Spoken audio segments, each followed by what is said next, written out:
يعني انت قررتي متزوجين؟ احترامي لكل احد دا يشوفني هسه، ماكو شيء اسمه رجال. ليش ماكو رجال؟ عبايكم راح اسيبها صح؟ لو راح احكي عليها. كلامها كلش صحيح، شلون؟ انا راح اقول لكم. سبحان الله، هذا اللي ينشوي من شخص ما راح لا يثق. Sen mi seslendin? efendim abi. Bana seslendin mi? yok yok abi. sana değil. خرب ام الحوار. المهم نكمل.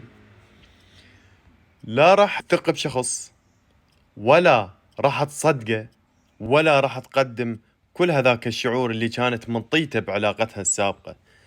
يعني راح تكون بين قوسين ما مرتاحة، لأن كسرها هذاك وخلاها تكره كل رياجيل الكون.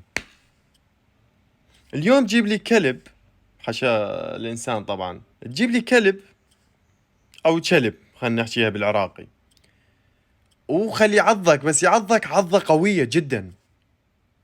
راح تقوم حتى الكلاب الأليفة، حتى من تشوفها راح تقوم تنفر نفسك، تريد بس تركض، تقوم تخاف، لا أرادي تقوم تخاف. حتى ذا أليف تقوم ما تتقرب له، لأن هذا الكلب اللي عضك أخذ الدرس منه أنت. فلا سبب حقها. شلون أقول لكم، هاجمين عليها هجمة بوم، يعني على السوا. فإذا ما عندك أنت تجارب، ما يصير تحكم وتعلق وتسب وتعمل وتنتقد وإلى آخره.